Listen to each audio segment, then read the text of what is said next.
गेरुआ पहन रखा है, श्वेत पहन रखा है, वो संत है। संत की परिभाषा है जो पूरी दुनिया को ईश्वर के साथ जोड़ने में लगा हुआ है, वो महापुरुष है, वो संत है।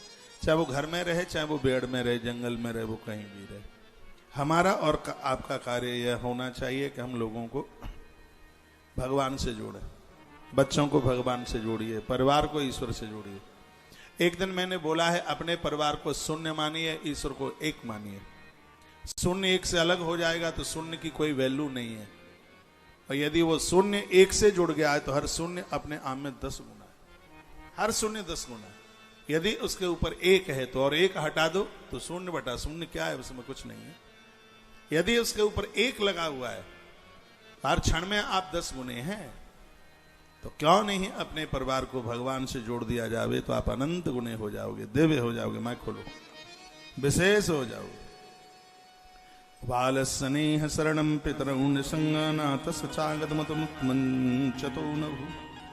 भगवान नरसिंह इस लोक में दुखी जीवों का दुख मिटाने के लिए जो उपाय माना जाता है वह आपकी उपेक्षा करने पर एक क्षण के लिए, देखिए क्या कहा है, भगवान से अलग होने पर एक क्षण के लिए भी कोई जीव सुखी नहीं रह सकता, और जो भगवान का बन गया है वो एक क्षण के लिए भी दुखी नहीं रह सकता। क्या कमाल की बात है, जो भगवान का बन गया है, दैहिक दैविक भौतिक तापा राम राज का हुए नहीं व्यापा।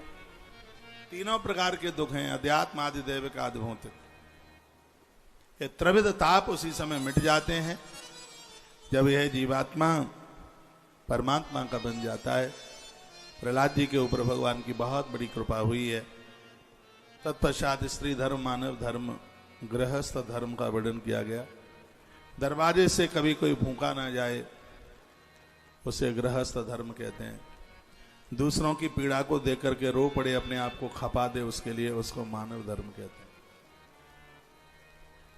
जिसकी आंख में पति परमात्मा बन करके बैठता है उसे स्त्री धर्म कहते हैं। स्त्री का अर्थ क्या होता है, जिसके 3 रूप हैं, इसलिए इसका नाम है स्त्री। ये बेटी है, ये युवा पत्नी है, और ये वृद्ध माता है, इसलिए इसको स्त्री कहते हैं। बेटी बनकर पिता का कंठ ऊपर कर देती है, मस्तिष्क ऊपर कर देती है बेटी बनकर,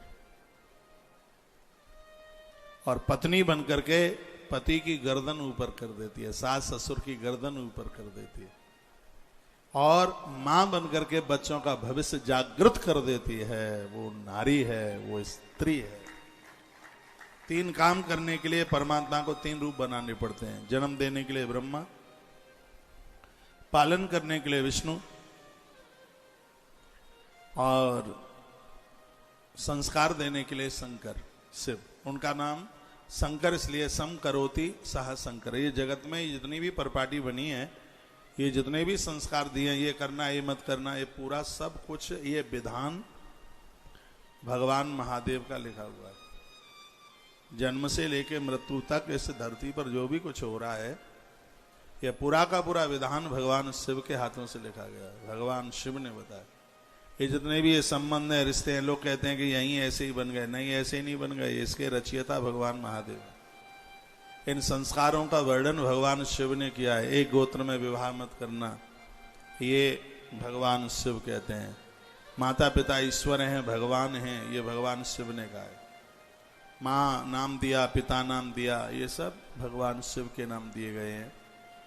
तो ये 3 काम करने के लिए ब्रह्म को 3 रूप बनाने पड़े, लेकिन वह तीनों काम एक माता नारी अकेला कर देती है, अकेली कर देती है। जब बच्चे को जन्म देती है उस समय वो ब्रह्मा का कार्य कर रही होती है। जब बच्चे को छाती का दूध पिला रही होती है, उनका लालन पालन कर रही होती है, तब वो विष्णु का काम कर रही होती है। जब अपने बच्चों को संस्कार देती है उस समय वो महादेव का काम कर रही है। जिस कार्य को 3 देवता करते हैं उसको अकेली ये नारी करती है। नारी का महत्व तो समझना।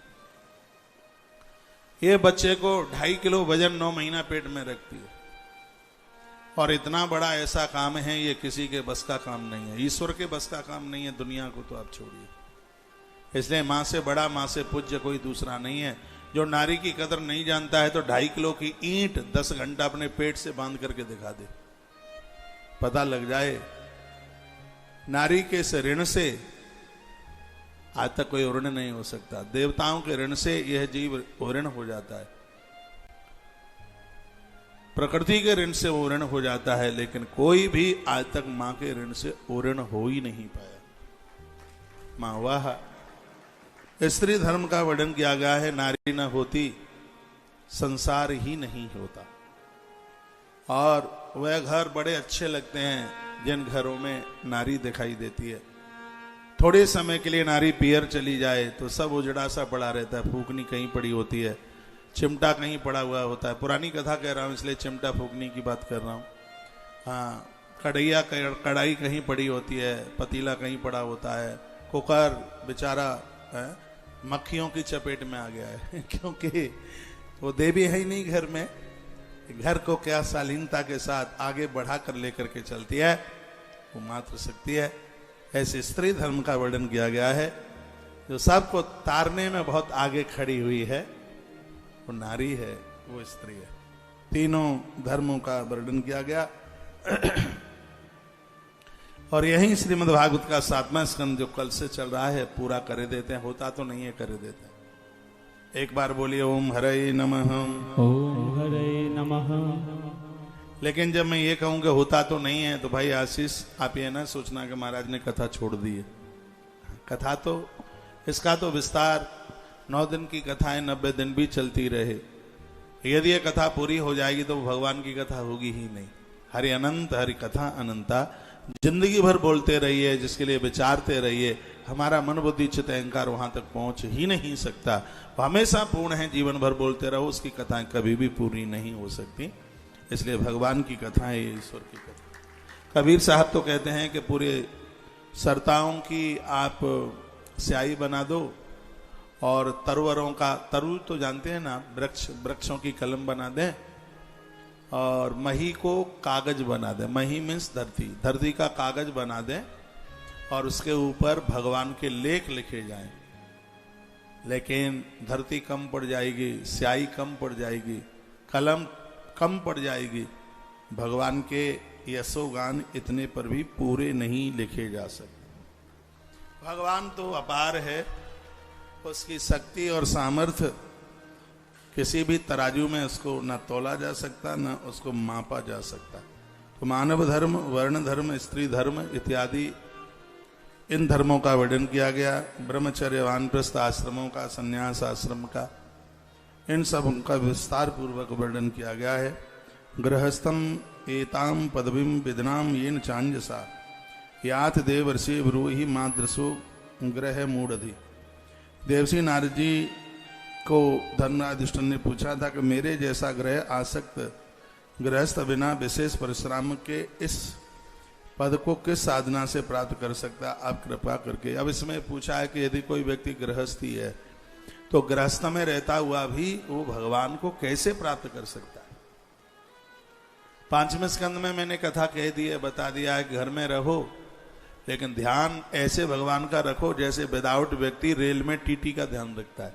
एक दिन मैंने बोला है, जब वो बिना टिकट के चलता है रेल के डिब्बे में, और आप में मुझे ऐसा कोई दिखता नहीं है जो एक आध बार बिना टिकट लिए ना चला हो। विदाउट मैं चला हूं, सहारनपुर में पकड़ा गया, अंबाला से आ रहा था अपने गुरुजी के यहाँ से छत्तीसगढ़ एक्सप्रेस में। वो ऐसे ही जाती है, वो सहारनपुर घूमती घूमती वो दिल्ली, दिल्ली से मथुरा निकलती है। तो बिना टिकट के बड़ी दिक्कत परेशानी होती है। पूरी रात भर वहाँ बैठाए रहा वहाँ पे सहारनपुर में, और रेलवे पुलिस वालों के यहाँ। अब था ही नहीं कुछ तो भाई लेता क्या है। महाराज जी के आश्रम से आ रहा था, 20 रुपया थे और मैं जेब वाली तो कपड़ा पहने नहीं था, तो ऐसे लगा लिए थे उसको अचला में, जो ऐसे मोड़ देते हैं ना, तो वो कहीं से वो टपक गए उसमें से। अब पैसा था नहीं तो हम ऐसे ही उसमें चढ़ गए। पहली बार बैठे, पूरी रास्ते भर तो ये कहते रहे कि टीटी ना जाए, टीटी ना जाए, टीटी ना जाए, टीटी ना जाए, और तो भी बंदा आ ही गया, तो पकड़ लिया उसने, भोर में बैठाल दिया वहाँ। जा करके फिर हाँ धन्यवाद है उसको छोड़ दिया। हमने पूरी बात बता दी, हमारे पास है ही नहीं, हमारे पास तो थे पता नहीं 16 थे कि 20 थे, कहा वो तो टपक गए गिर गए, अब हमारे पास तो है ही नहीं। वो बड़ा मुस्कुराया।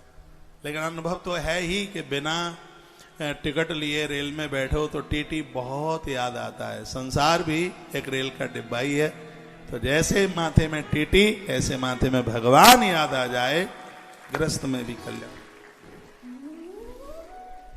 यहीं 7वां स्कंद पूरा हो रहा है। मैं एक बार फिर कहूंगा, आप ज्यादातर से ग्रस्त लोग यहाँ बैठे हुए हैं, कुछ बातें हैं।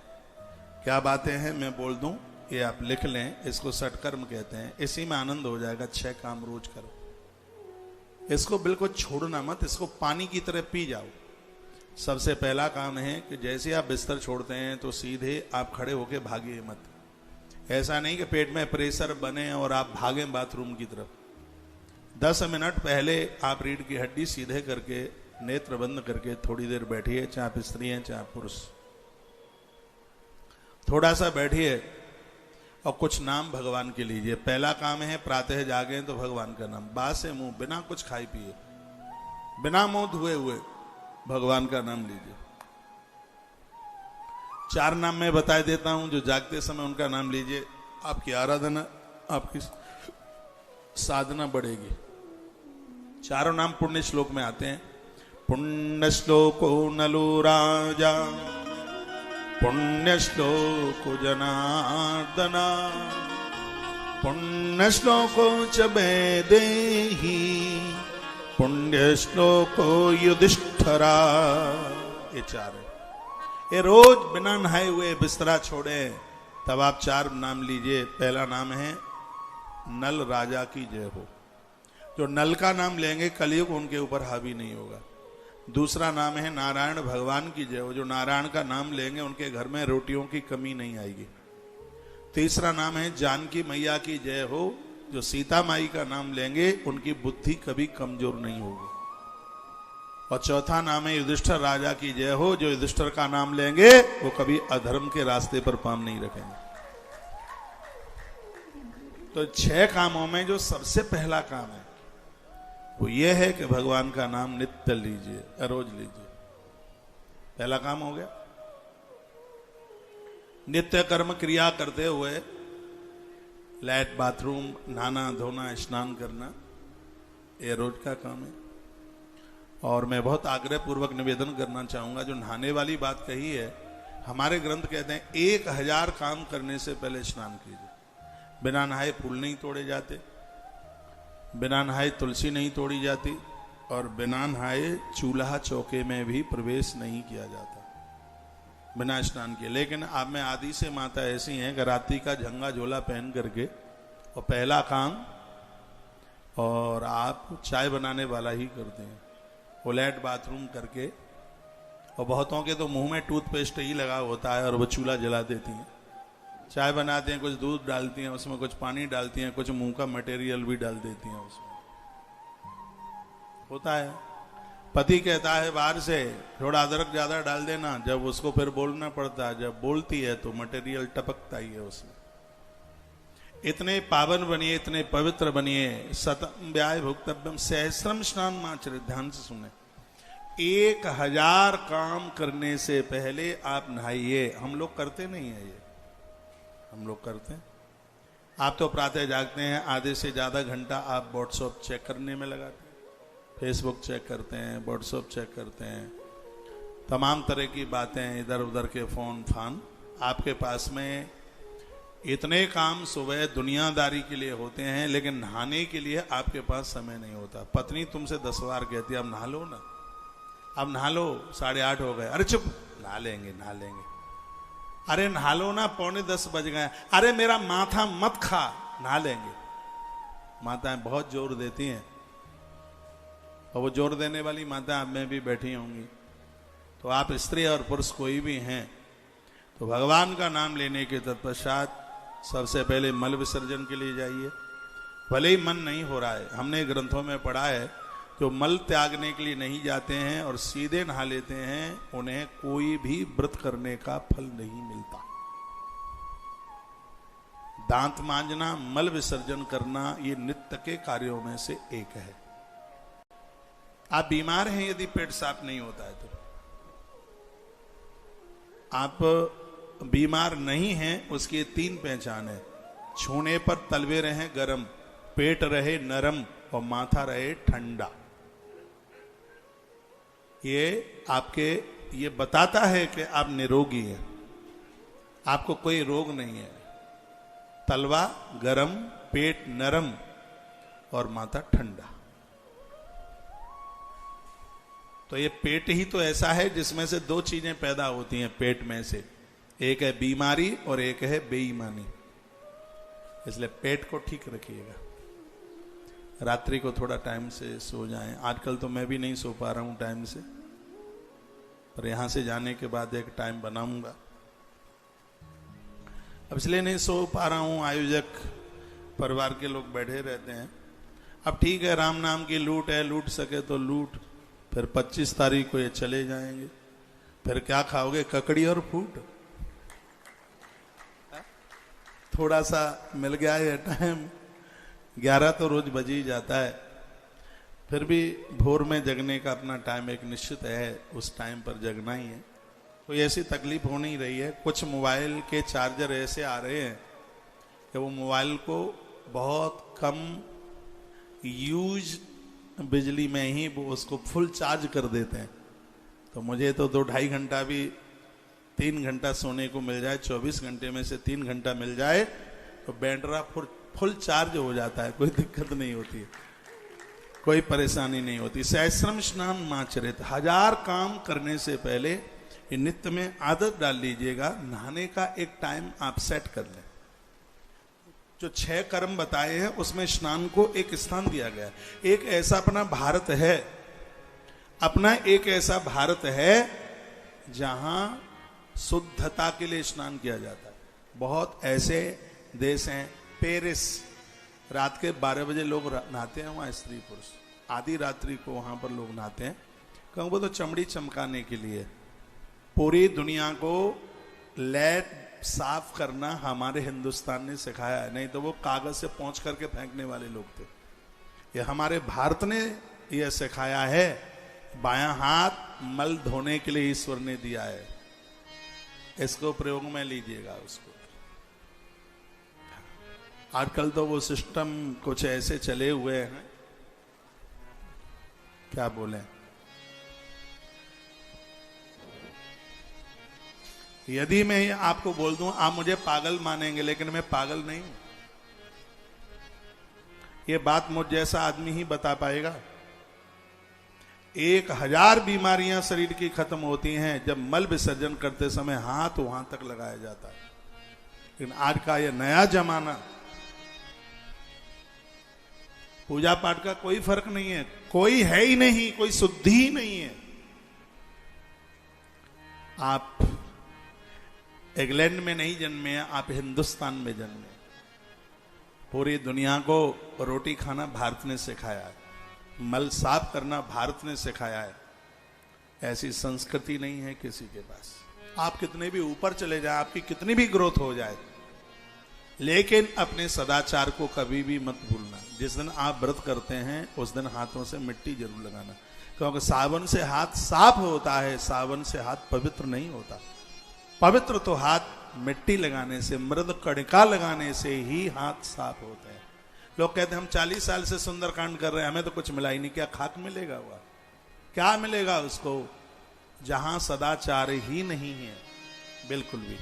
धरती पर बैठ के पाठ कीजिए, लाल आसन बिछाइए, लाल भोग लगाइए, लाल किताब लीजिए, लाल वस्त्र पहनिए, शुद्धता के साथ स्नान करके मिट्टी से हाथ पहले धोए हैं, फिर आपने स्नान किया है, दिया जलाया है। तुम 40 साल की बात करते हो, एक सुंदरकांड कमाल कर देगा, करके देखना। कर एक विधि के साथ नहीं हो रहा है, इसलिए ये सब दिक्कतें आ रही हैं। एकादशी तो दुनिया कर रही है, लेकिन अभी मैं एक ग्रंथ पढ़ रहा था और वो ब्रज से जुड़ा हुआ ग्रंथ था। उसमें लिखा था कि राधा रानी 3 दिन में दर्शन दे देगी यदि ब्रज में रहने वाला कोई ब्रज के सिद्धांतों के साथ रहे।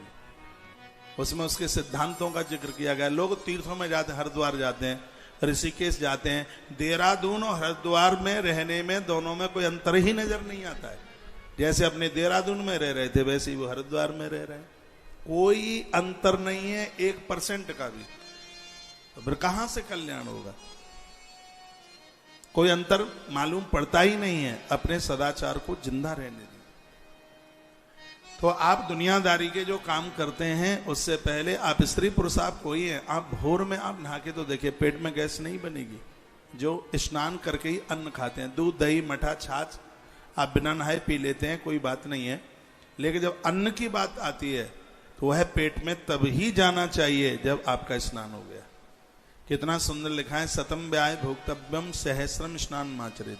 100 काम करने से पहले भोजन कीजिए। टाइम से भोजन नहीं करोगे तो शरीर टूट जाएगा, आप रुगड़ हो जाएंगे। सिर्फ मीठा खाने से ही डायबिटीज नहीं होती, भूखे रहने से भी डायबिटीज होती है। आप पूरा दिन भर काम में लगे रहते हैं, नाश्ता आपका होता नहीं, 1-2 बजे आप भोजन करते हैं, पेट बिल्कुल खाली रहता है। खाली पेट तो पानी भी लग जाता है। कहते हैं ज्यादा पानी मत पी लेना, खाली पेट है। आपको पता है कि खाली पेट में ठंडा पानी क्यों नहीं पीते हैं? खाली पेट में ठंडा पानी इसलिए नहीं पीते हैं कि खाली पेट में वो पानी लग जाएगा। ऐसा कुनकुना पानी है, गर्म पानी है, जो खाली पेट पर पीने पर वो अमृत सजीवनी का काम करता है। वो गर्म पानी है, वो कुनकुना पानी है। कभी ठंडा पानी पी ही मत लेना, ये सब जकड़ा देगा, अंदर का तंत्र सब इठू उठू करके मोमबत्ती की तरह इठ जाएगा वो खाली पेट। तो थोड़ा आहार का, भोजन का, इसमें तो आप खुश हो रहे होंगे, खाने पीने की बात कह रहा हूं तो ये महाराज ने बड़ा अच्छा कह दिया है, तो ये तो और ठीक हो गया है।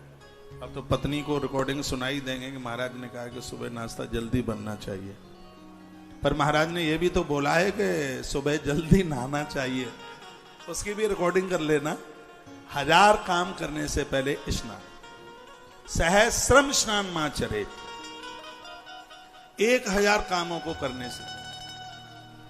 लेकिन आपके सब काम हो जाते हैं, नहाना बकाया रहता है। सब्जी आप छौंक देते हैं बिना नहाए, आटा आप गूंथ देते हैं बिना नहाए, और फिर सब कर गुरु करके सब काम फिर जाते हैं 4 लोटा पानी ढालने के लिए। जैसे महादेव की पिंडी पर चढ़ाना है 4 लोटा पानी। स्नान 6 कर्मों में से एक है। स्वच्छता के साथ, पवित्रता के साथ हो। पुरुष नहावे, नाभि के नीचे वस्त्र होना चाहिए। 6 काम ऐसे हैं, यदि देह पर वस्त्र नहीं होगा तो घोर पाप लगेगा। मैं 6 काम बोल रहा हूं। स्नानम दानम तथा होमम शयनम गमनम भुजिम। कहा गया है कि स्नानम दानम, सबसे पहला स्नान करते समय पुरुष को नाभि के नीचे वस्त्र, स्त्री के लिए नहाते समय पूरे शरीर के ऊपर वस्त्र होना चाहिए। आप साड़ी पूरे शरीर पर नहाते समय नहीं रख सकते हैं, तो कोई ऐसा परिधान, कोई ऐसा वस्त्र नहाते समय आपके कंधे के ऊपर, मातृशक्ति को बोल रहा हूं, यह होना ही चाहिए। मातृशक्ति के लिए स्नानम। आपको पता है वो मैया नहाने को ही तो जा रही थी, शंकर जी अंदर आ गए, उसी समय तो गणेश जी का सृजन हुआ है। गणेश जी प्रकट उसी समय तो हुए, शिव पुराण में कथा आती है। क्या निवेदन किया है कि पति और पत्नी का संबंध बहुत करीब है, इतना है नहीं किसी का, लेकिन वह पुरुष बड़ा बड़भागी है जो अपनी घरवाली को कभी नहाते हुए नहीं देख पाता। ये तो हमारे ग्रंथों में वर्णन है। इन मर्यादाओं को आप कैसे दुत्कार दोगे? पूर्व का जो समय होता था, लोग घर में आते थे, खांस के आते थे, बहू बेटियां सिर खोले हुए बैठी हुई होंगी, तो वो थोड़ा कैसे कर पता है, ग्रामीण परंपराओं से जो लोग जुड़े हुए, इतनी मान मर्यादाएं, ये सब हुआ करती थी। स्नानम नहाते समय, और मैंने तो यहां तक पढ़ा है, देखा है, जो पुरुष नारी को विवस्त्र देखता है उसके संपूर्ण पुण्य क्षीण होते हैं। स्नानम नहाते समय, स्नान करते समय देह के ऊपर वस्त्र होना चाहिए। स्नानम दानम देते समय शरीर के ऊपर वस्त्र होना चाहिए, किसी को दे रहे हैं थोड़ा सिर ढक लीजिए। स्नानम दानम, गमनम यात्रा करते समय, भले ही आप एक रात्रि के लिए कहीं जा रहे हैं, कहीं रुकना पड़े, एक कपड़ों की ड्रेस आप अपने थैले में डाल के लेके जाइए, क्योंकि रात्रि का पहना हुआ वस्त्र कफन से भी ज्यादा पवित्र होता है, जिसे दूसरे दिन पूजा पाठ में पहन के नहीं बैठ सकते। स्नानम दानम गमनम शयनम, रात्रि को सोते समय देह के ऊपर वस्त्र होना चाहिए। यदि इस मर्यादा का उल्लंघन किया है तो कृत पाप भवेत, व्यक्ति को घोर पाप का अधिकारी बनना पड़ता है, उसके पुण्य क्षीण हो जाते हैं। हवन यज्ञ करते समय, यजन करते समय देह के ऊपर वस्त्र होना चाहिए। ये 6 कर्मों में जो स्नान की बात कही है, नहाना एक हमारे वेदोक्त विधि से इसमें वर्णन किया गया है, ये किसी आराधना से कम नहीं है। स्नान कर 2 काम ऐसे हैं जहाँ एक जगह बोला जाता है और एक जगह मौन रहा जाता है। जहाँ मौन रहा जाता है वो स्थान है जब हम भोजन कर रहे होते हैं।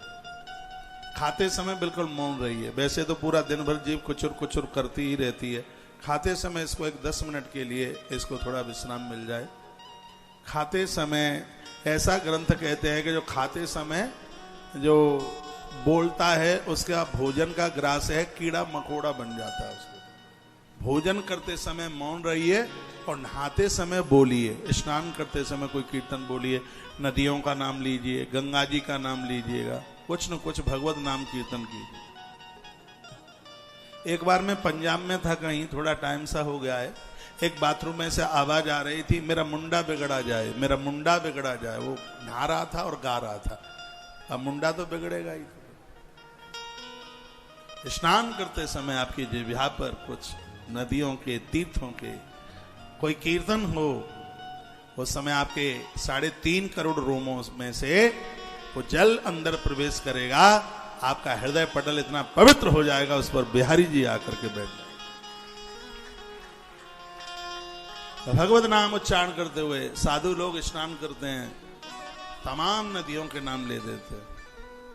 तो नहाते समय भगवान का नाम लेकर के स्नान करें और खाते समय बिल्कुल मौन रहे, उस समय बोले नहीं। अपना देश, अपने यहां स्नान शुद्धता और पवित्रता में लिया गया है।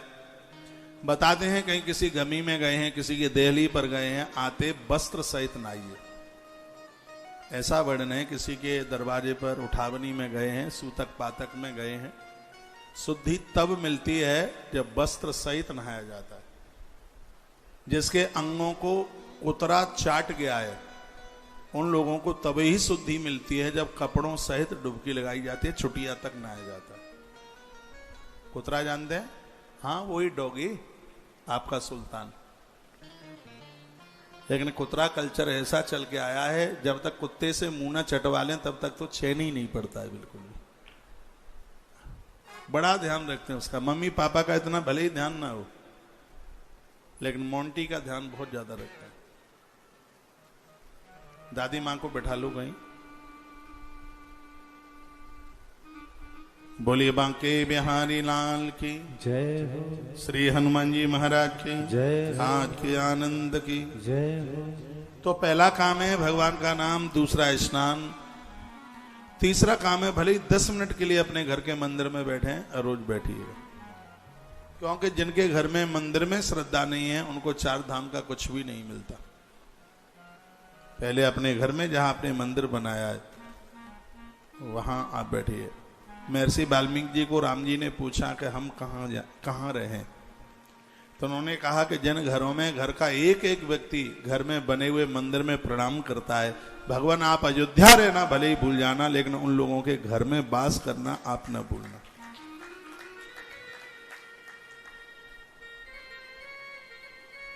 आप कहीं भी बाहर जाते हैं तो अपने घर के भगवान को कह के जाइए कि हम बाहर जा रहे हैं, हमारा ख्याल रखना। जब आए तो पहले उनको प्रणाम करें। मैं आपके घर रुका हूं, मैं आता हूं तो तुम्हारे मंदिर में प्रणाम करता हूं और ये कहता हूं प्रभु आज्ञा दीजिए, अपनी सेवा के लिए जा रहा हूं और आपसे मांग करके जा रहा हूं कि मुझे फिर आप दर्शन दे देना। मैं हृदय की भावना बता रहा हूं, मैं यही बोल के आता हूं। क्योंकि मुझे यह पता है कि देखने को वो प्रतिमाएं हो सकती हैं, लेकिन वो साक्षात ईश्वर है, वो भगवान है। हम लोगों के तो ध्यान में वो ईश्वर है, वो कभी पत्थर प्रतिमा वो हो ही नहीं सकता। कभी कभी तो यह आभास होता ही है, अंदर से आवाज जा रही है, जा मेरे बेटा लाल, करके आना कमाल, मेरे प्रति ध्यान रखना तो मेरी कृपा से होगा माला माल, किसी भी चीज की कोई कमी नहीं। 6 कामों में एक काम है, भले आप 10 मिनट के लिए बैठे, अपने घर के मंदिर में बैठिए, एक माला घुमाइए, प्रभु को प्रणाम कीजिए, दिया जलाइए, भाग्य की रेखा बदल जाती है दीप प्रज्वलित करने से, जीवन का ज्ञान मिट जाता है दिया जलाने से। सूर्य भगवान के प्रति मेरी बड़ी श्रद्धा है, लेकिन दिए के प्रति कम नहीं है। कुछ पंक्तियां मैं गुनगुनाता रहता हूं, मुझे लगा कि कभी मैं दिया जला रहा था तो दिया मुझसे कुछ बोल रहा था। दिए ने मुझसे क्या कहा था, बेटे मैं सूरज नहीं जो शाम होते ढल जाऊंगा। दिए ने कहा था, मेरे बेटा मेरे लाल, मैं सूरज नहीं जो शाम होते ढल जाऊंगा, मेरे प्यारे लाल मैं एक दिया हूं, तू जब जला लेगा तभी तेरे काम आऊंगा। पूजा पूरी नहीं होती जब दीप नहीं जलाया जाता। 16 उपचार हैं पूजा के, उसमें दिया जलाया जाता है। दिया जलाते समय सूर्य और चंद्रमा का आह्वान किया जाता है। चंद्रमा मनसो जातक चक्षु सूर्यो हो जाता है, ये दिया जलाने का मंत्र है वेद में। आपसे मंत्र नहीं आता है तो मैं प्रार्थना कर रहा हूं आपको, प्रार्थना पर आप मान लीजिए। जिस समय ध्यान मत देना इधर बिल्कुल भी। दिया जलाते समय सूर्य और चंद्रमा का ध्यान किया जाता है और क्या कहा जाता है, भगवान मैं दिया जला रहा हूं, इसलिए जला रहा हूं, हे सूर्य और हे चंद्र तुम मेरी आंखों में आके बैठ जाओ।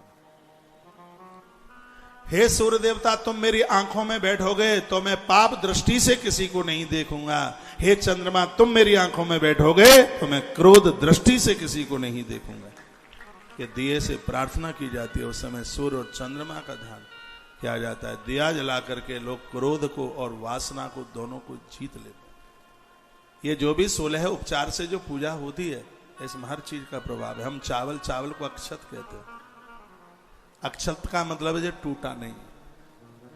पूजा में कभी टूटा चावल नहीं चलता। यदि आप चावल के व्यापारी हैं, मेरा निवेदन है आप टूटे चावल का पैसा ले रहे हैं तो ही आप टूटे चावल दे सकते हैं। यदि आपने साबुत चावल का पैसा लिया और टूटे चावल मिलाट करके दिए, परिवार टूट जाएगा, बिखर जाएगा। पैसा जिस चीज के लिए आप ले रहे हैं तो उसे वो चीज दीजिए। हम लोगों ने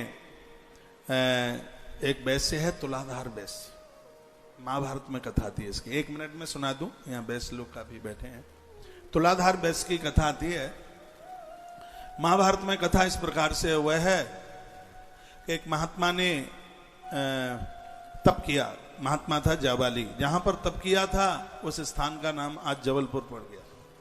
जटाएं इतनी लंबी लंबी हो गई थी कि गौरैया ने अपना स्थान बना लिया। साधु को अहंकार आ गया कि मेरी तपस्या इतनी हो गई है कि जीवों ने मेरी जटाओं में अपना स्थान पा लिया। आकाशवाणी हुई और कहा, महात्मा जी अहंकार मत करना। बणिये के घर में जन्म लेने वाला तुलाधार अपनी साधना में बहुत आगे, और ये शब्द सुनते हुए काशी में रहने वाले तुलाधार के पास में जावाली महात्मा पहुंचे। उसका नाम जबलपुर इसीलिए क्योंकि महात्मा जावाली ने वहां तप किया। तो एक दुकान पर पूछने लगे कि मैं वैश्य तुलाधार से मिलना चाहता हूं। ये कथा भविष्य पुराण में भी है, महाभारत में तो है। उस व्यक्ति ने कहा कि मैं ही वैश्य हूं तुलाधार, क्या तुम आकाशवाणी सुनकर के आए हो? महात्मा जी ने कहा, तुम्हें कैसे पता चला? वो कहता, तराजू मेरा मंदिर है, ग्राहक मेरा देवता है, और वस्तु में मैं कभी मिलावट नहीं करता। मैं तो विश्वनाथ की देली पर नहीं पहुंच पाता, लेकिन बाबा विश्वनाथ रोज मेरे यहाँ आते हैं। और विश्वास नहीं तो देखो, तराजू में विश्वनाथ जुड़ रहे थे। महात्मा जावाली लंबे होकर के गिर पड़े। जीवन में पैसा चाहिए, लेकिन ऐसा पैसा नहीं चाहिए जहां हमारा धर्म खो जाए। युधिष्ठिर और दुर्योधन में यही तो अंतर है।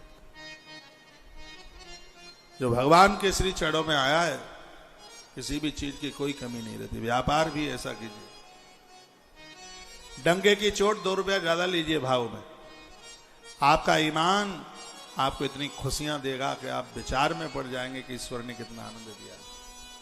मैं एक बार फिर कहूंगा कि जिस चीज का पैसा आप ले रहे हैं, सामान को वही देना। आजकल तेल में मिलावट होती है, बहुत कुछ मिलाया जाता है। अरे और तुम छोड़िए, यज्ञ के लिए तिल मंगाए जाएं। उज्जैन जैसी पवित्र नगरी 2004 के कुंभ में हमने तिल मंगाए। तिल में राख मिली हुई थी, हल्की हल्की कंकड़ियां मिली हुई थी। पता नहीं आदमी क्या करेगा इस पैसे के लिए, अपना धर्म कर्म भी बेच देगा क्या? आप यहां व्यापारी लोग हैं, ऐसा व्यापार मत करना जिसमें आपको तराजू से तौल के कम देना पड़े। एक आटे के कट्टे पर लिखा होता है 50 kg, लेकिन कभी भी तौलना 49.200, 49 किलो 200 ग्राम, 49 किलो 250 ग्राम, ज्यादा से ज्यादा 49 किलो 500 ग्राम, और पैसा पूरा लिया जाता। नेट वेट और लिखा हुआ है उसमें, नेट वेट उसके ऊपर बिल्कुल क्लियर, इसका वजन 50 किलो है। तो 50 किलो नहीं होता, वो 1.25 किलो कम बैठता है, 700, 750, 500 ग्राम कम बैठता। आश्रम के साथ ऐसे लोग भी जुड़े हैं जिनका नगद लेना नगद देना, तराजू तौल लो चाहे जितने लोग लगा लो। हमने अपने लोगों को यही तो संस्कार दिए, यही तो शिक्षाएं दी, और इतने आनंद के साथ में। लुधियाना में एक परिवार है जिनके यहाँ बहुत कोलो स्पेलर लगे हुए हैं, और रोज की उनकी बहुत भारी इनकम है। रोज नगद लेना नगद बेचना, क्या कोई मजाल है कि 1% की भी उसमें कोई मिलावट हो? और ऐसे आनंद जी रहे हैं जैसे इंद्र अमरावती में आनंद के साथ जीवन जीता है। इसी धरती पर, इसी कलयुग में 1 पैसे की हेरा फेरी नहीं कहीं, बिल्कुल भी। जिसकी जरूरत है लीजिए, नाम कमाया है, रेट खुलते हैं उनके द्वारा, मंडी का भाव खुलता है उनके द्वारा। ऐसा जीवन जीने में आनंद आता है भाई, ऐसा जीवन जीने उत्साह के साथ। बहुत लोग रोते ही रहते हैं, घाटा पड़ गया, घाटा पड़। कुछ आत्मबल भी तो होना चाहिए। घाटा पड़ गया, घाटा पड़ गया, अरे मुनाफा जिस व्यापार में आपको होगी तो कभी घाटा भी होता है। जहां घाटा पड़ा है, मुनाफा उसी कारोबार से आपको होने वाला। आप यहां क्षत्रियाणी माताएं बैठे हैं, आग्रह पूर्वक मेरा निवेदन है, एक बेटे को फौज में भेजना। हाँ बिल्कुल भेजना, वो बंदूक लेकर के वहां खड़ा रहे वहां पर। और एक बेटे को ईमान की राजनीति से जोड़ना, क्योंकि इस देश की गद्दी को चलाने में क्षत्रिय का एक बहुत बड़ा दिव्य स्थान रहा है। ये देश की रक्षा के लिए आप यदि यहां ब्राह्मण लोग बैठे हुए हैं, एक बेटे को पंडित बनाना, हाँ उसको बनाना जरूरी है। और मैं कहूंगा यदि यहां वैश्य वर्ण के लोग बैठे हुए हैं, जहां तक बने अपने बच्चों से नौकरी मत करने देना। नौकरी क्यों करी? गर्ज पड़ी तब करी। आपकी धमनियों में व्यापार है, आपकी धमनियों में बिजनेस है। नारियल कहां से लाया जाएगा ये तुम्हें पता है, ये मुझे नहीं पता। इलायची कहां मिलती है ये तुम्हारे खून में है, ये तुम्हें पता है कि इलायची कहां से आती है, ये तुम्हें ही पता है, ये और किसी को नहीं पता है। लौंग का पैदावार कहां पर है ये आपको पता है, क्योंकि ईश्वर ने आपको भेजा इस काम के लिए। और सिर ऊपर उठा करके ऐसा व्यापार करना जिस वाणिज्य को करने में आपको आनंद आवे। श्रीमद् भागवत जी में इकोनॉमी की बात कही गई है, अर्थशास्त्र की बात कही गई है। भागवत में सब कुछ अर्थशास्त्र है, भूगोल है, ज्योग्राफी है, तो उसमें अर्थ कैसे, और अर्थ बुरा कहाँ है? 4 पुरुषार्थ में सेकंड नंबर तो अर्थ का ही आता है। पहला है धर्म, दूसरा है अर्थ, तीसरा है काम, चौथा है मोक्ष। इसका अर्थ आप जानते हैं? इसका अर्थ यह है, सबसे पहला है धर्म। घर के बाहर निकले हैं तो भगवान की आराधना पूजा पाठ करके, भले ही थोड़ा समय दें, भगवान को वंदन प्रार्थना करके फिर अर्थ फिर कमाने के लिए जाए। तीसरा है काम। जब आप लौट करके आते हैं तो यह नहीं कहते मोबाइल पर और टैबलेट पर और काय पर। काम, काम मीन्स परिवार। थोड़ा परिवार के पास बैठिए, पत्नी के पास बैठिए, बच्चों के पास बैठिए, माँ के पास बैठिए। पूरे दिन भर से आपकी प्रतीक्षा कर रही है, पूरा दिन हो गया उसको इंतजार करते हुए। अभी मैंने 4 दिन पहले एक वीडियो डाली है, मैंने कहा कि जब जब घरवाली के पास आप बैठते हैं तो मोबाइल को दूर फेंक करके बैठिए। भले आप 10 मिनट बैठे हैं, उसको 10 मिनट का टाइम दीजिए। मम्मी पापा के पास आप बैठते हैं तो थोड़ा सा मुक्त होकर के बैठिए, उनके पास बैठिए। काम मीन्स परिवार। और उन लोगों के परिवार कभी उजड़ते नहीं हैं जिनके पास में समय है अपने परिवार को देने के लिए। जितना टाइम आप बिजनेस को देते हैं, कुछ टाइम परिवार के लिए भी होना चाहिए। जो टाइम आप अपनी पूजा पाठ के लिए देते हैं, धर्म के लिए देते हैं, मठ मंदिर तीर्थ यात्रा के लिए देते हैं, कुछ टाइम आपके पास में अपने परिवार के लिए भी होना चाहिए। ये 4 पुरुषार्थ क्या है?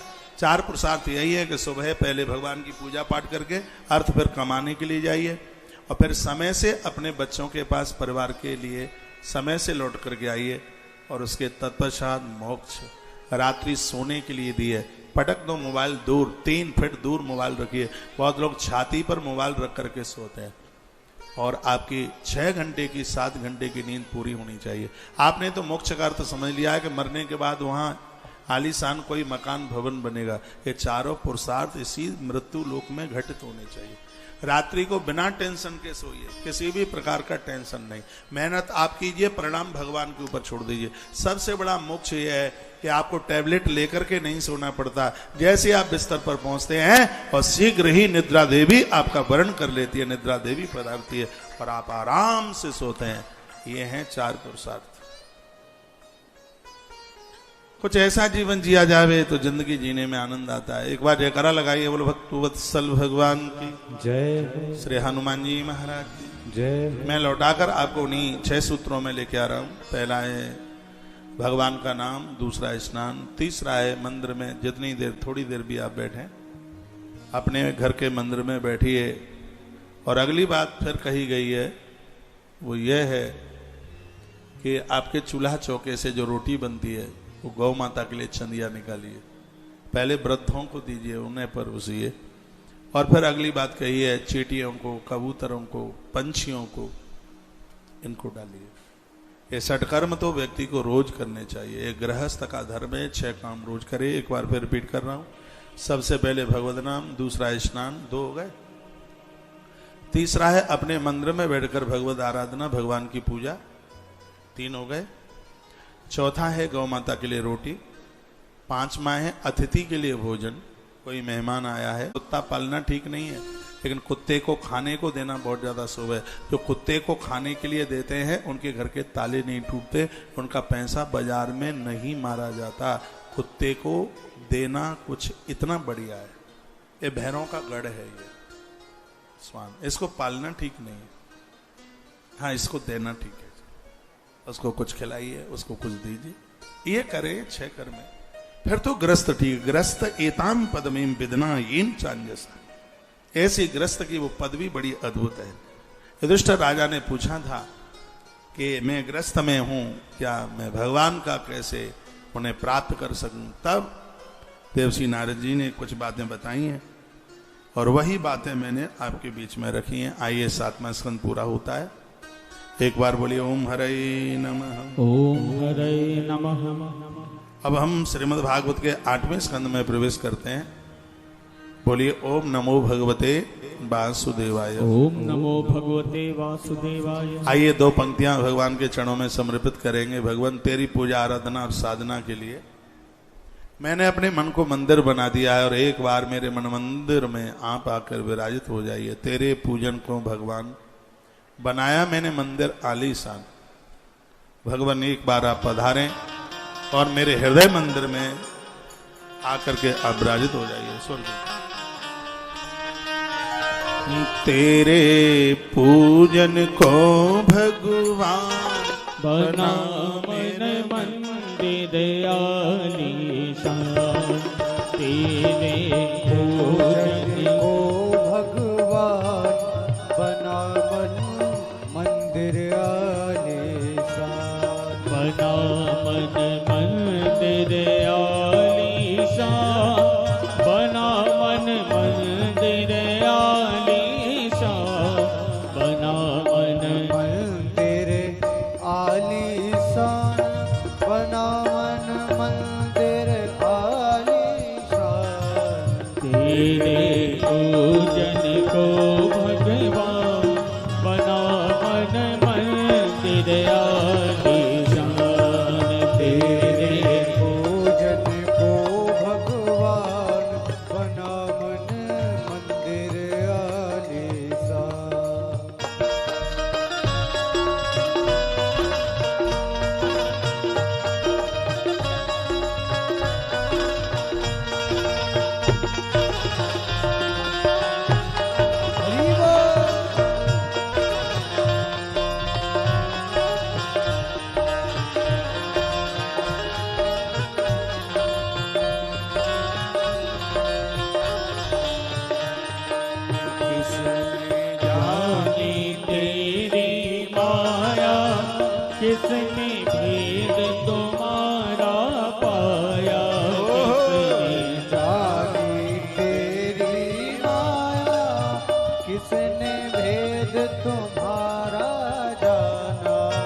किसने जानी तेरी माया, किसने भेद तुम्हारा पाया। हारे ऋषि मुनि कर व्यास, बना मन मंदिर आलीशान। तेरे पूजन को भगवान, बना मन मंदिर आलीशान।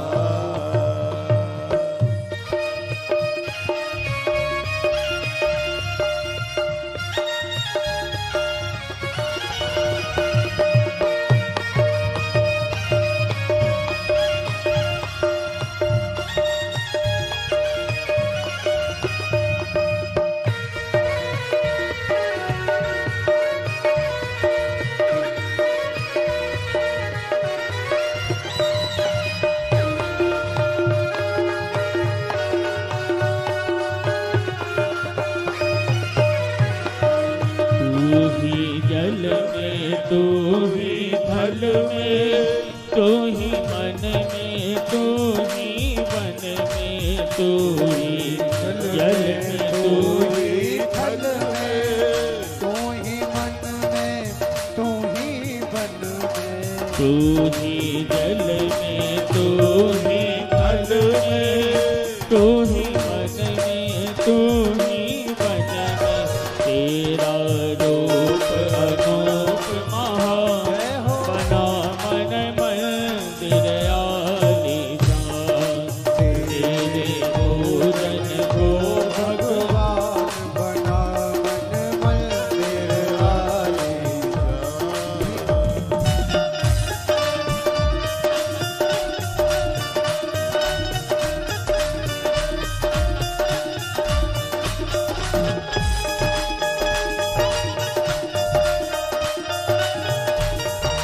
जय हो।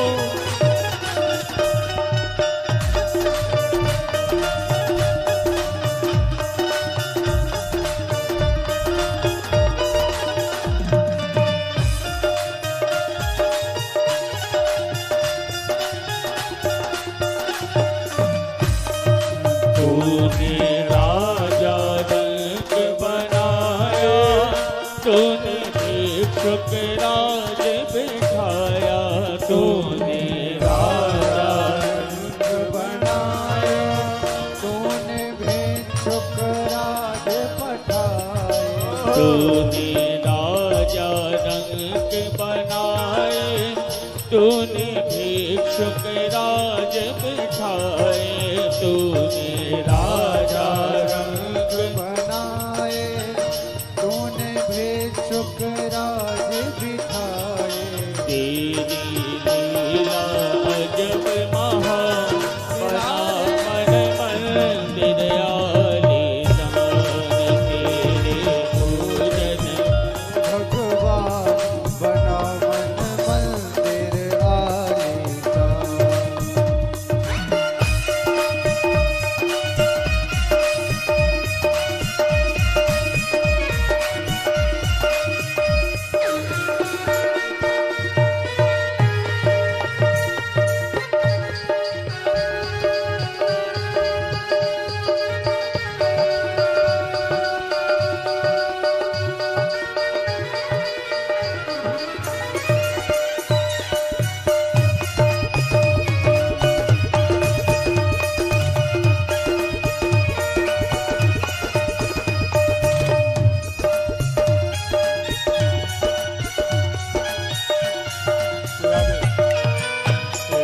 तेरे पूजन को भगवान, बना मन मंदिर आलीशान। तेरे पूजन को भगवान, बना मन मंदिर आलीशान। बना मन मंदिर आलीशान, बना मन मंदिर आलीशान। बना मन मंदिर आलीशान। बना मन मंदिर आलीशान।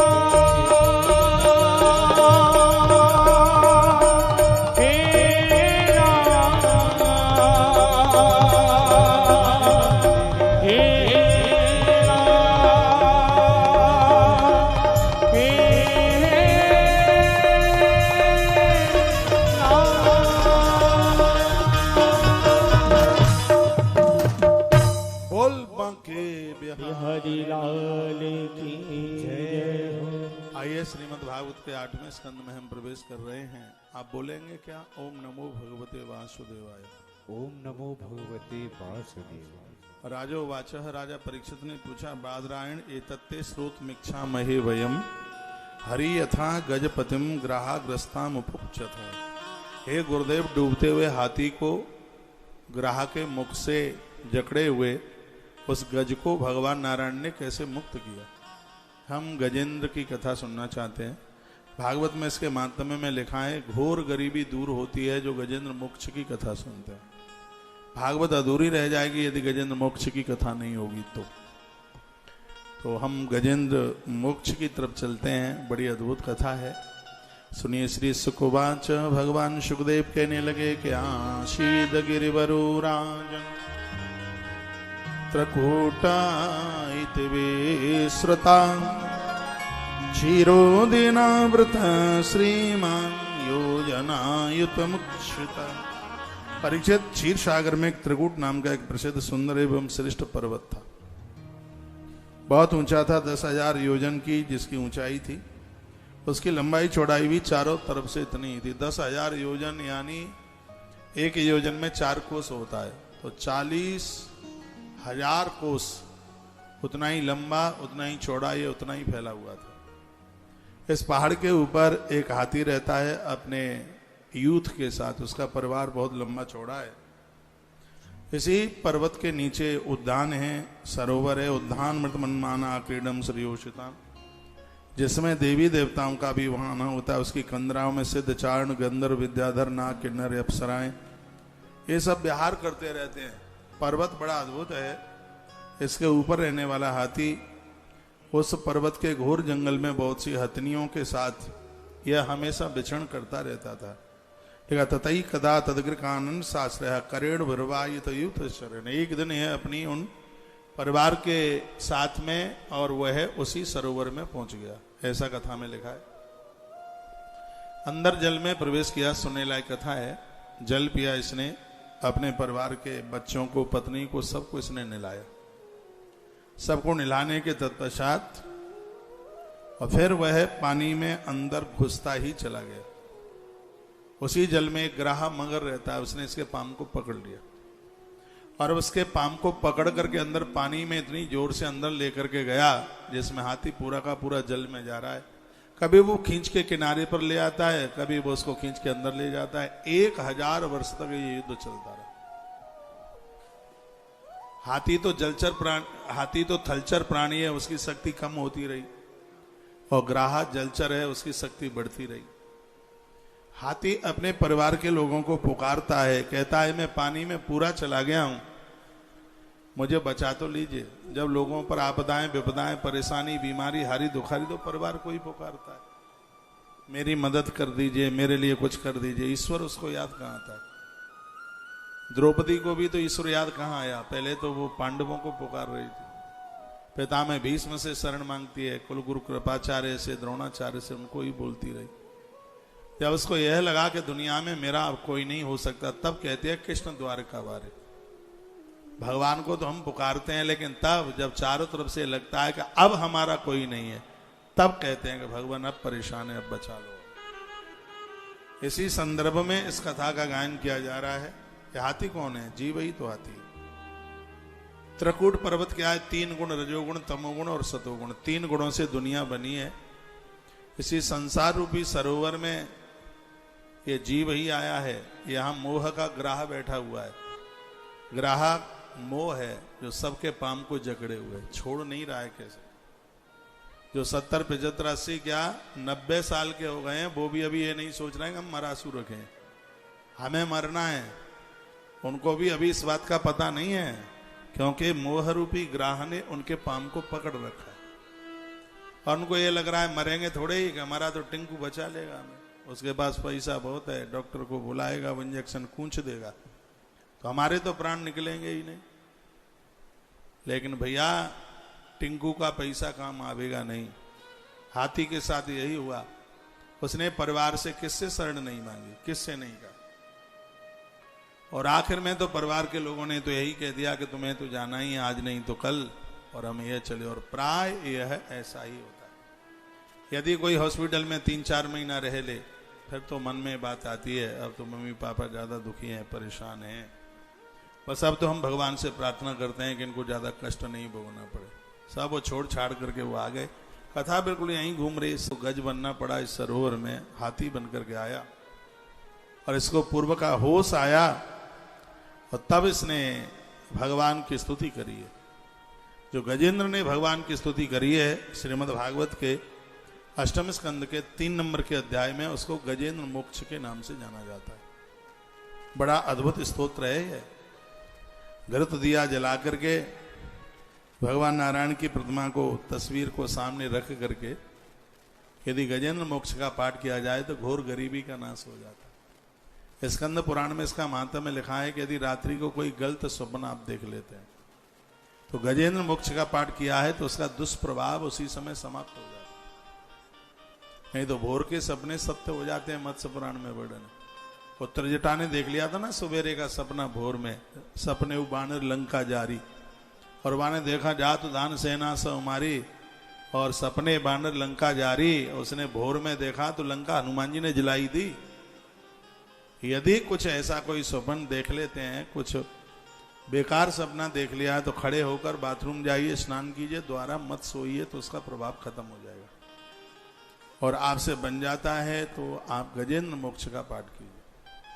गजेंद्र मोक्ष का तो पाठ रोज ही होना चाहिए। हमने कोरोना काल में सालों साल प्रातः मंगलवाणी में गजेंद्र मोक्ष के पाठ कराए हैं। हो सकता है आपने सुने हो, सुबह के समय में रोज गजेंद्र मोक्ष का पाठ होता। तो जो गजेंद्र मोक्ष का पाठ करते हैं, मृत्यु के समय में उनके पांव में इतना भी दर्द नहीं होता जितना कि पांव में कांटा लगने पर दर्द होता। इतना प्रभावशाली यह स्तोत्र है, गजेंद्र मोक्ष स्तोत्र। गजेंद्र कहता है ओम नमो भगवते तस्मै यदे दक्षिणात्मकाम पुरुषायाद बीजाय परेशाया विधीमयी। यहाँ संक्षेप में बताऊंगा। अभी बीकानेर के पास नोखा में 2 दिन का कार्यक्रम सिर्फ गजेंद्र मोक्ष के ऊपर ही था। अद्भुत है यह। गजेंद्र ने कहा जो जगत के मूल कारण है, सबके हृदय में जो विराजित हैं, मैं ऐसे भगवान श्रीमन नारायण का आह्वान करता हूँ। भगवान आप ही एकमात्र मेरे स्वामी हैं, आप ही हैं, आपके अलावा कौन दिखता है, और सच में कोई नहीं। साहब मरघट शमशान घाट तक पहुंचेंगे, ऊपर की यात्रा हमारी होगी तो ईश्वर के साथ होगी या यमराज के दूतों के साथ होगी। हाँ, गलत किया है तो यमदूतों के संग होगी यात्रा। और यात्रा वो नहीं है जिसमें पुलिस वाले हथकड़ी डाल के ले जाएं, शर्म लगती है। आपको पता है जिसको पुलिस वाले हथकड़ी डाल के लेके जाते हैं, लोग रूमाल से अपना मुंह छिपा लेते हैं, कोई देख न ले कोई हथकड़ी किसको डली है। हाँ, इतनी लाज आती है। और जब कोई संत गुरुजनों के साथ, महापुरुषों के साथ जाता है ना, तो पीछे भी होगा तो कंधे के बगल में आ जाएगा कि पड़ोसी जरूर देख ले कि मैं कौन के संग जा रहा हूं। ताली कुछ ज्यादा नहीं बजा दी है आपने। तो ऐसा जीवन जीना, आप भगवान नारायण के पार्षदों के साथ हम और आप जाएं, यम के दूतों का संग ना करना पड़े। तो गजेंद्र ने रो रो करके कहा था भगवान इस जगत के एकमात्र स्वामी आप ही तो हैं। यहाँ जो भी कुछ अच्छा किया जाता है सिर्फ इसलिए क्योंकि आप मिल जाए। आपने भगवान इस दुनिया को बचाया है। आज ये डूबता हुआ हाथी आंख में आंसू भरे हुए, मेरे पास कुछ नहीं है आपको देने के लिए, सिर्फ प्रार्थना के फूल के अलावा मेरे पास कुछ नहीं है। भगवान क्या आप मुझे बचाने के लिए नहीं आएंगे? और यह कहकर उसके आंख के आंसू जल के ऊपर गिर गए। और जैसे ही उसका रुदन भगवान ने सुना, परमात्मा ने गरुण को भी नहीं लिया, उलाने पाम दौड़ पड़े। यही उनकी महानता विशेषता है।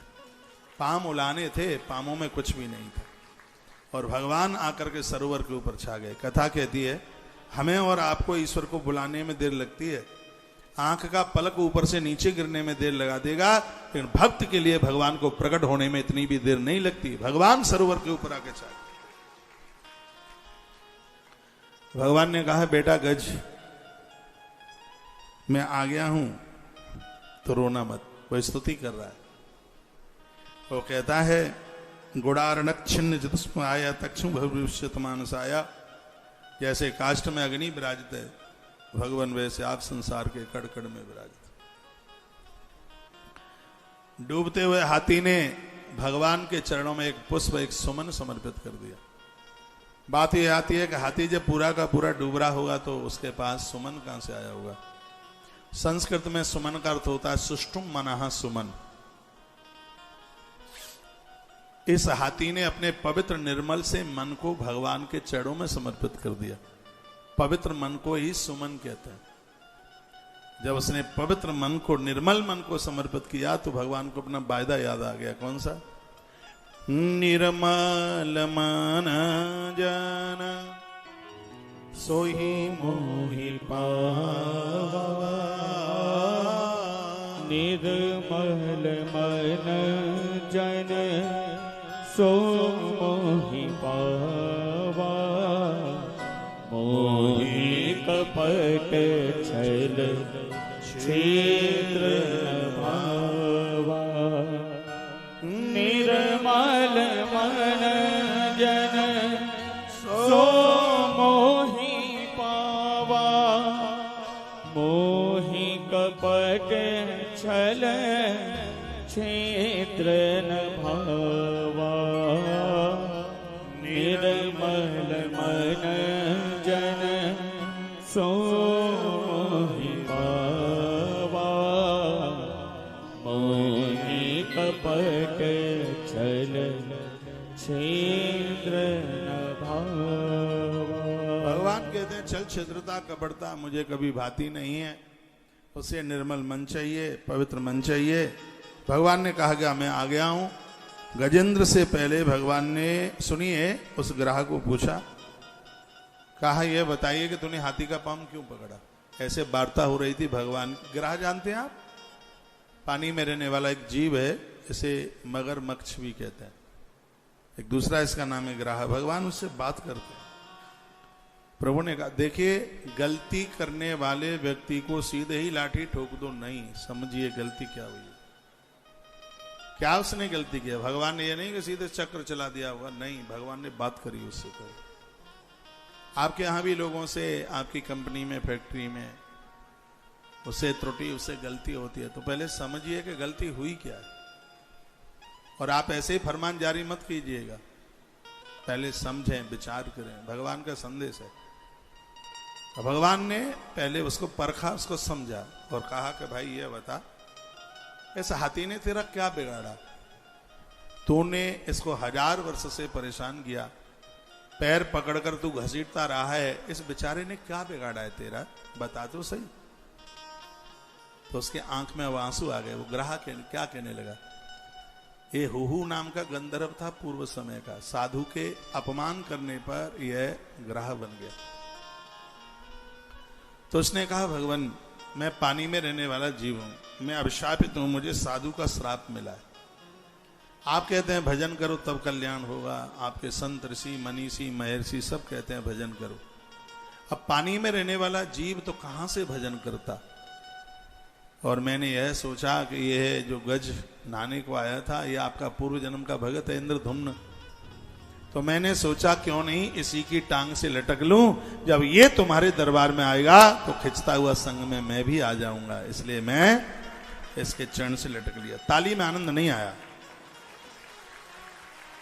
कथा कहां चल रही है? कथा ये कह रही है भजन के लिए यदि समय नहीं है तो सदगुरु महापुरुष महात्माओं के चरण से लटक लीजिए। इन साधुओं के ऊपर भगवान की बहुत बड़ी कृपा है। यह उसके धाम में आएंगे ही, जो साधुओं से जो जुड़ा है वो पक्का उसके धाम जरूर जाएगा, वो रुक नहीं सकता। तो भगवान कहते हैं राम ते अधिक राम कर दासा। मुझे अपने भक्त से भी भक्त का भक्त ज्यादा प्रिय लगता है। इसलिए तो हमारे यहाँ गुरु शिष्य की परंपरा है। जितने भी गुरु हैं ये सब भगवान के बेटे हैं, और गुरुओं के जो चेले हैं ये सब भगवान के पोते हैं। और ये आप जानते हैं कि बेटे से भी पोता ज्यादा प्रिय लगता है। इसलिए तो दादी की कभी नाक पकड़ लेता है, कभी कान पकड़ लेता है, कभी कंधे के ऊपर चढ़ जाता है। हाँ, बच्चों के बच्चे ऐसे ज्यादा प्रिय लगते हैं जैसे मूलधन से ब्याज ज्यादा प्रिय लगती है, ब्याज ज्यादा प्यारी लगती है, ऐसे ही वह प्यारे लगते हैं। तो मैं यह कहूंगा कि भगवान के साथ भले ही हमारी जानकारी नहीं है, यदि हम गुरुजनों का संग करेंगे, उनके साथ चलेंगे, अब पाम से लटकने का मतलब ये नहीं है कि रस्सी लेकर के और आप उनके पाम को बांध करके और घर के खम्भे से आप उनको बांधने का हम कथा में सुन के आए हैं। अब हम तो आपके पाम से लटकेंगे, एक रस्सी आपके पाम से और दूसरी रस्सी हमारी बाजुओं में है, अब तो मैं छोड़ने वाले नहीं है। ऐसा मत कर बैठना। उनके संग चलना, उनके कहे गए शब्दों को अपने जीवन का आदर्श मान लेना, यही गुरुजनों के चरणों से लिपटने की तरह है। तो ये बड़ी सुंदर बात है कि गुरुजनों, भगवान से हमारी कोई जानकारी नहीं है, पता ही नहीं है उनके बारे में। यदि गुरुजनों के संग चलेंगे तो भक्ति और मुक्ति ये दोनों चीजें हमारे पास होंगी। कैसे होंगी, इसको एक एग्जाम्पल के द्वारा समझ लो। जैसे हम किसी विशेष व्यक्ति के संग कहीं जाएं और ऐसी जगह जाएं जिनसे हमारी कोई जानकारी है ही नहीं, लेकिन किसी विशेष व्यक्ति के साथ गए, उनको भी चाय आई है, उनको भी एक प्लेट आई है नाश्ते की, हमारी कोई जानकारी नहीं है तो भी एक कप हमारे सामने रखा हुआ है, एक नाश्ते की प्लेट भी हमारे सामने रखी है। क्यों रखी है भैया, हम तो जानते ही नहीं है उनको। फिर क्यों है? इसलिए क्योंकि हम किसी विशेष व्यक्ति के संग गए हैं, इसलिए हमारा रेस्पेक्ट हो रहा है, इसलिए हमें चाय और नाश्ता में मिल रहा है। उसी प्रकार से भगवान के साथ हमारी कोई भी जानकारी ना हो, यदि गुरुजनों के साथ चलोगे तो भक्ति की प्लेट और मुक्ति का कप हमारे हाथ में होगा, पक्का। इसलिए साधु संग साधु संग साधु संग रमिए। गुरुजनों के साथ रहने से भारी सम्मान मिलता है, भारी आदर मिलता है। कभी आप जुड़ करके देखिए, चल के देखिए, कथा आती है राम जी के चरित्र में, कथा आती है मिथिला के नरेश एक धनुष यज्ञ करने को जा रहे हैं, अपनी बेटी का विवाह करने के लिए जा रहे हैं। बहुत बड़ा स्वयंवर था, बड़े बड़े राजे और महाराजे आए, चिट्ठी सब जगह गई। अयोध्या में कोई चिट्ठा नहीं गया, कोई चिट्ठी अयोध्या में नहीं गई। राम जी लक्ष्मण जी आए हैं, इनका नौता ही नहीं था अयोध्या में, लेकिन गुरु जी के संग गए। अब आप कहोगे कि अयोध्या में क्यों नौता नहीं गया? अयोध्या में इसलिए नौता नहीं गया कि कथा किस प्रकार से आती है कि यह रावण इतना खुरापाती था कि इसने साधुओं का रक्त इकट्ठा कर करके मिथिला नरेश की सीमा में इसने गाड़ा, तो वहां अकाल दुकाल बहुत पड़ते थे। एक बार इतना जोर से अकाल पड़ गया, ज्योतिषियों ने कहा कि यदि कोई अयोध्या की पतिव्रता स्त्री अपने केसों का धागा बनाकर और कुएं में से पानी खींच दे तो वर्षा हो जाएगी। तो सूचना अयोध्या में भेजी, माता कौशल्या पानी भरने को चली, तो गांव की पनिहारिन सामने आई और उसने कहा, माँ जी ये आपका काम नहीं है, ये काम मैं करके आ जाऊंगी। तो उसने लंबा सा घूंघट डाल करके अपने केसों का उसने धागा रस्सी बनाई, कुएं से जैसे ही पानी खींचा तो बड़ी जोर से वर्षा हुई, पानी इतनी जोर से गिरा, महाराज जनक ने कहा कौशल्या रानी की जय, कौशल्या रानी की जय। तो उसने घूंघट उठा करके कहा, राजा साहब हम कौशल्या रानी नहीं है, हम तो अयोध्या की पनिहारिन हैं। महाराज जनक ने यह बात सुनी। जब सीता स्वयंवर धनुष तोड़ने की बात आई तो वहां एक मीटिंग रखी गई कि अयोध्या में नौता जाएगा कि नहीं। तो महाराज जनक ने कहा कि अयोध्या के लोग इतने ज्यादा प्रभावशाली हैं, पहले सूचना दी तो नगर की पनिहारिन आ गई, वो इतनी प्रभावी थी कि उसके केस के द्वारा पानी वर्ष गया, और अब हमने सूचना दी तो वहां राजघराने से तो कोई आएगा नहीं। यदि कहीं नगर का कोई छोटा व्यक्ति भेज दिया गया वो तो धनुष तोड़ ही देगा, यदि उसने धनुष तोड़ दिया तो हमें अपनी बेटी को उसे देना पड़ेगा। यह सोच करके वहां कोई नौता नहीं दिया गया। अब राम और लक्ष्मण दोनों गए हैं गुरु जी के संग, गुरुदेव के साथ में। तो क्या गोस्वामी जी ने यहाँ दोहा डाला है, सब मंचनते मंच एक सुंदर सुखद विशाल। वहां जितने भी मंच थे उनमें एक स्थान ऐसा है वो सबसे ज्यादा ऊंचा है, उस पर राम और लक्ष्मण को बिठाया गया। भैया इनका तो नौता ही नहीं गया। क्यों इतने ऊंचे आसन पर बिठाया गया? इसलिए क्योंकि गुरुदेव विश्वामित्र के साथ गए हैं। गुरुजनों के साथ चलोगे तो आसन ऊंचा ही मिलेगा, बैठने के आदर मिलेगा, मान मिलेगा, सम्मान मिलेगा। तो गजेंद्र मोक्ष की कथा क्या कहना चाहती है? महापुरुषों से जुड़े, महात्माओं के साथ विवाद नहीं, महात्माओं के साथ संवाद होना चाहिए। ये दुनिया के जितने भी घर हैं, एक भी परिवार ऐसा ना हो जो परिवार कहीं ना कहीं किसी न किसी महात्मा महापुरुष से ना जुड़ा हो। बिरला परिवार के बारे में आप बहुत कुछ जानते हैं। घनश्याम दास बिरला, जीडी बिरला, माता सरला बिरला क्या मैं इनको बताऊं, पूज्य स्वामी श्री अखंडानंद जी महाराज वृंदावन में जिन्होंने अपने जीवन पूरा किया है, बड़े अद्भुत महात्मा थे, वो इनसे जुड़े हुए थे। और मैं आप जितने भी धनाढ्य लोग हैं, आप ये ना सोचना ये पूजा पाठ नहीं करते हैं, इनके घर में 10-10 पुजारी लगे हैं पूजा के लिए, ये बिल्कुल भी नहीं। हम बड़े संभ्रांत परिवारों में जाते हैं, वहां पाठ हो रहे हैं, पूजा हो रही है, अखंड ज्योतें जल रही हैं, उत्सव मनाए जा रहे हैं रोज।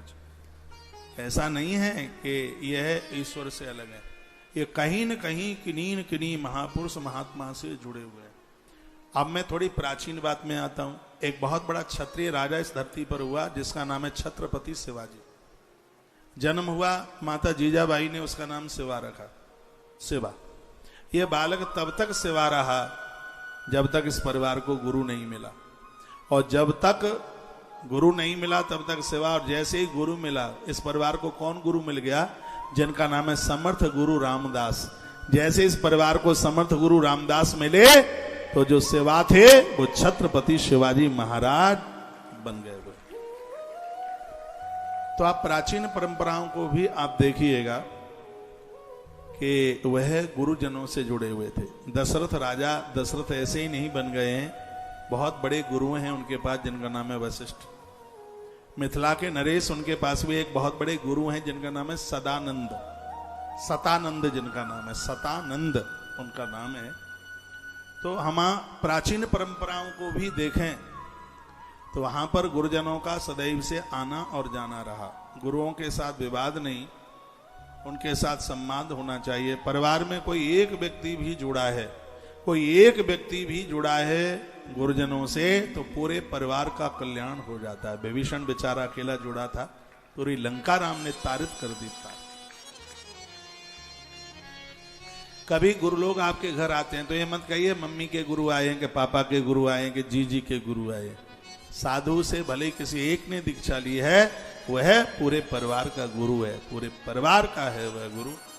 गुरुजनों के साथ विवाद नहीं, उनके साथ तो संवाद होना चाहिए। भगवान उसने कहा, भगवान मैंने तो आराधना पूजा पाठ करी नहीं, ये पूर्व का साधु है, तो मैंने सोचा कि इससे बड़ा कौन गुरु है, इसी के चरणों से लटक जाऊं, ये तुम्हारे धाम आएगा ही, तो इसके संग मैं भी चल करके आ जाऊंगा, इसलिए इसके चरण पकड़ लिए, मैंने गलती कोई नहीं की।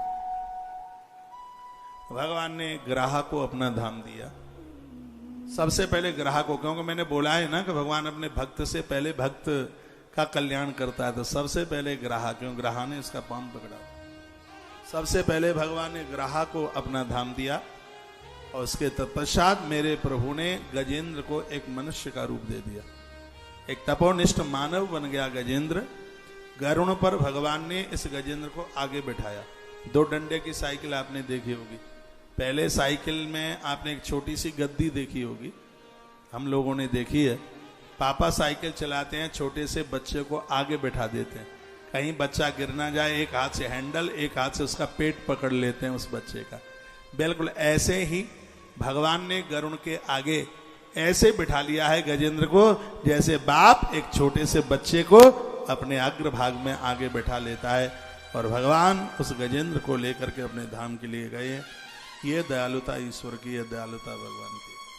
तो ऐसे भगवान को छोड़ करके इधर उधर भटक जाते हैं, सच में वो तो बिना सींग बिना पूंछ वाले वो पशु। परमात्मा बहुत दयालु हैं। 10वें स्कंद में कथा आती है, विष देने को पूतना आई, उसे भगवान ने अपना निज धाम दे दिया। जो भाव से उसकी पूजा करते हैं उसको भगवान अपना धाम ही नहीं, उसको भगवान अपने आप को उठा करके दे देते हैं उसको। तो बातें तो बहुत हैं बोलने के लिए। आप सब सनातनी हैं, क्यों कथा में तो सनातनी लोग ही आते हैं। आप सबके घर में तुलसी, गैया के लिए रोटी, गंगा जल, आप सबके घर में भगवान, सबके घर में। मृत्यु काल में फिर कोई काम नहीं आएगा। यदि देवी देवताओं से भगवान से जुड़े रहेंगे तो अंतिम यात्रा अस्पताल में नहीं, अंतिम यात्रा 4 धाम की होगी भैया।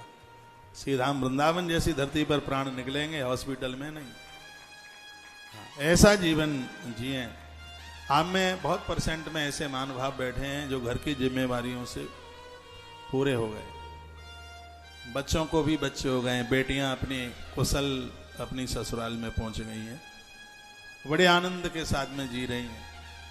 जब बेटियां अच्छे घर में पहुंच जाती हैं तो उनकी हर श्वास पर माता पिता के लिए आशीर्वाद होता है।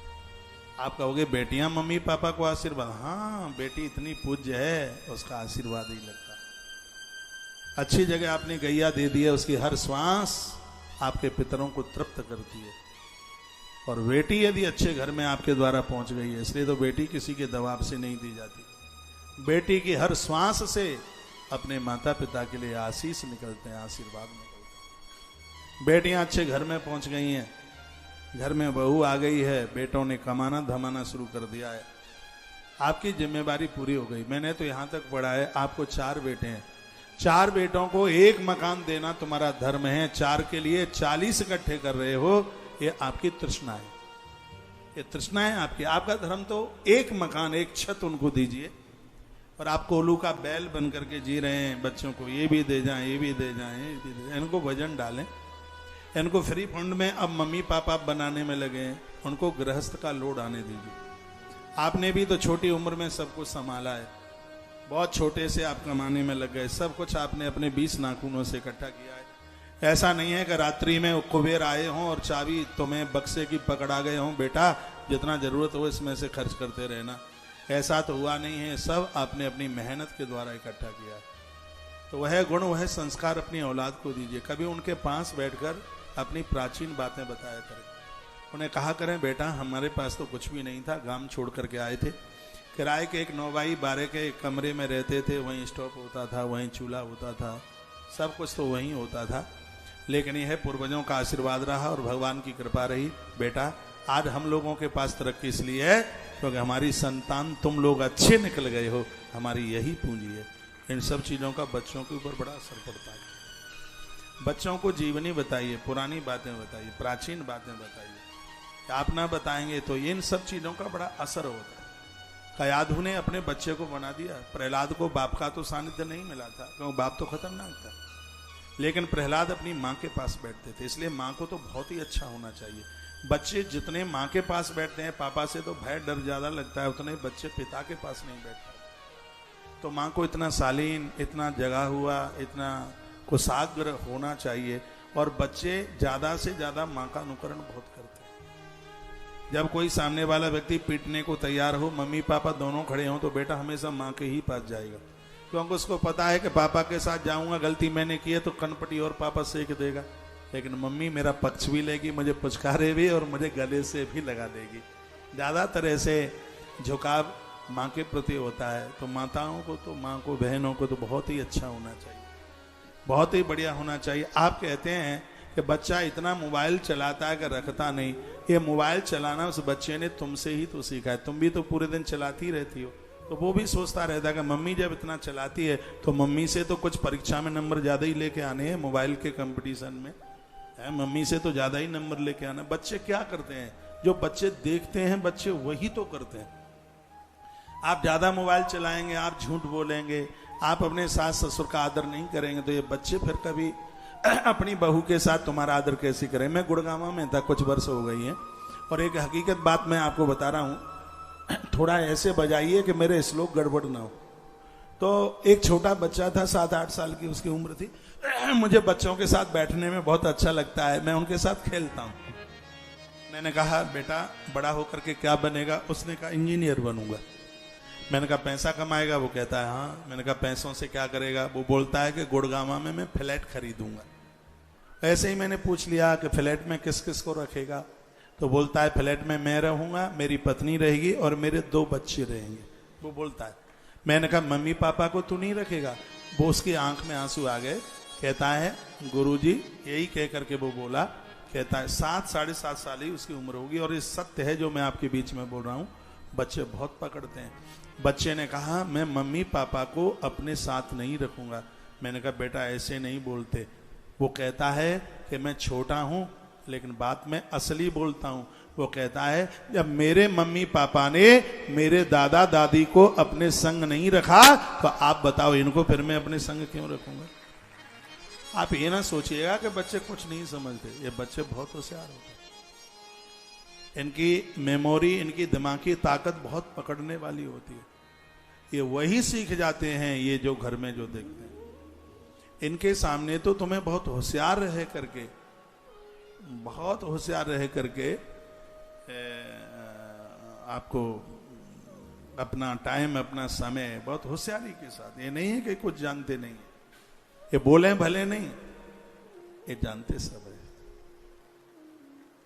तो मां को चाहिए कि बच्चे उसके पास बैठते हैं, उन्हें एक हुनर दे दे, उन्हें एक ऐसी शिक्षा दे दे। आपने बहुत पढ़ाई की है, आपने बहुत डिग्रियां ली हैं, नौकरी तो आपको करनी नहीं है। एक पिता अपनी बेटी को क्यों पढ़ाता है? ये हमने पढ़ा है नीति में। उसे होशियार क्यों बनाता है? इसलिए बनाता है, उसको इसलिए पढ़ाया गया है क्योंकि ये अपने बच्चों को पढ़ा लिखा सके। ये शिक्षा का महत्व समझे, ये योग्यता का महत्व समझे। आपके मम्मी पापा ने तुम्हें धन कमाने के लिए नहीं, उसने तो वर ऐसा खोजा है कि खूब पैसा कमाए, श्रेष्ठ वर खोजा है। उसने तुम्हें इसलिए पढ़ाया ही नहीं है कि आप धन कमाएं, पैसा कमाएं, आप जॉब करें। आपके पापा ने आपको इसलिए पढ़ाया है कि आप अपने परिवार को बहुत आनंद के साथ जीवन दे सकें, इसलिए आपको शिक्षा दी है, इसलिए आपको विद्या दी है, आप अपने बच्चों को सक्षम कर सकें, उन्हें आप साक्षर कर सकें, इसलिए आपको योग्यता दी गई है। लेकिन वर्तमान समय में तो बस यही अर्थ लगा लिया है कि हमें इसलिए पढ़ाया गया है क्योंकि हम पैसा कमाएं, अपने पांवों के ऊपर खड़े हो जाएं। मैंने तो यहां तक भी पढ़ा है कि पत्नी कमावे और घर का चूल्हा उसके पैसे से जले, ये तो भाग्य नहीं दुर्भाग्य है। मैं बहुत बार कहता हूं, जो बेटियां ससुराल गई हैं, जॉब करती हैं, नौकरी करती हैं, पैसा कमाती हैं, उसको और घर के घरेलू खर्चों में उसको पूरा कर लें, धर्म कर्म में खर्च कर लें। ननद आती है उसको दीजिए, ननद का पति आता है उसको दीजिए, और भी पूज्य लोग घर में आते हैं उनको दीजिए। रसोई का जो चूल्हा है वो तुम्हारे पैसे से नहीं, रसोई का जो चूल्हा है वो तो पति की रकम से ही जलना चाहिए। वो नहीं, फिर उसकी मर्दानगी, फिर वो मर्द कहाँ है? फिर तो उसे चूड़ी पहनानी पड़ेगी, उसको भी एक साड़ी लहंगा फरिया पहनाना पड़ेगा। तो आप साक्षर हैं, आपको पढ़ाया लिखाया गया है इसलिए क्योंकि आप अपने कुनबे को आप साक्षर बना सकें। ऐसी जो अद्भुत कथाएं ये बड़े मर्म के साथ में भरी हुई हैं। एक बार जयकारा लगाइए, बोलो बांके बिहारी लाल जय, श्री हनुमान जी महाराज की जय। बड़ी अद्भुत कथाएं भगवान अपने संग गजेंद्र को लेकर के चले गए उस धाम में, और बड़ा अच्छा लगा था। आकाश से फूलों की वृष्टि, जय जयकारा, जय जय उद्घोष होने लगा। भगवान ने एक बात कही थी कि जो इतनी चीजों को रोजाना याद करेगा उसको लेने के लिए मैं आऊंगा। गजेंद्र मोक्ष में कुछ चीजों का वर्णन किया गया है। क्या क्या चीजें भगवान कहते हैं? जो लोग रात के पिछले पैर में उठकर नहा धोकर एकाग्र चित्त से जो इस कथा का स्मरण करेंगे, सरोवर पर्वत का, कंदरा वन और विधाता ब्रह्मा का, कौस्तुभमणि, बनमाला, मेरी कौमदी गदा, सुदर्शन चक्र, पांचजन्य शंख, पंक्षीराज मेरा गरुण, और इतना ही नहीं है, मछली, मत्स्य, कच्छप, बराहा, फिर कहा गया है गाय, ब्राह्मण, सनातन धर्म में चंद्रमा, सूर्य, कश्यप और गंगा, सरस्वती, अलकनंदा, यमुना, ऐरावत, हाथी, भक्त श्रोमणी, ध्रुव, प्रहलाद, सातों ब्रह्म ऋषि, राजा नल, राजा युधिष्ठिर, माता जानकी और धर्मराज युधिष्ठिर और भगवान नारायण। भगवान कहते हैं जो नित्य सुबह इनका ध्यान करेंगे उनके अंत में उनको लेने के लिए मैं ही चल के आऊंगा। अभी मैंने आपको 4 नाम बताए ना, कि गजेंद्र मोक्ष में भी 4 नाम है, चारों के नामों का यहाँ वर्णन किया गया है। कहा गया है कि जो भी राजा नल, जानकी, जनक की बेटी, नारायण और युधिष्ठिर, इनका सुबह ही सुबह जो ध्यान करेंगे, स्मरंती मम रूपाणी मुच्यते अनसु अखिलात, भगवान कहते हैं वो मेरे ही स्वरूप को प्राप्त होंगे, उनको लेने के लिए मैं धरती पर आऊंगा। सुबह ही सुबह गंगा का दर्शन, तुलसी का दर्शन, शंख का दर्शन बहुत विशेष है। ध्रुव का नाम, श्री प्रहलाद जी का नाम, सप्त ऋषियों का नाम, 7 ऋषियों का नाम, गंगा मैया, सरस्वती, अलकनंदा, कालिंद्री, यमुना जी का नाम है, भगवान शेष नारायण, सुदर्शन, 5 जन संघ, कौस्तुभमणि, कौड़ी, गोमती चक्र, इसलिए तो यहाँ से दिए गए, ये सब नाम लिखा हुआ है। गोमती चक्र, शंख, इन सब चीजों का जो दर्शन करेगा, भगवान कहते हैं उनको अंत में मैं ही लेने के लिए आऊंगा। इसमें कोई संशय वाली बात नहीं है। श्रीमद् भागवत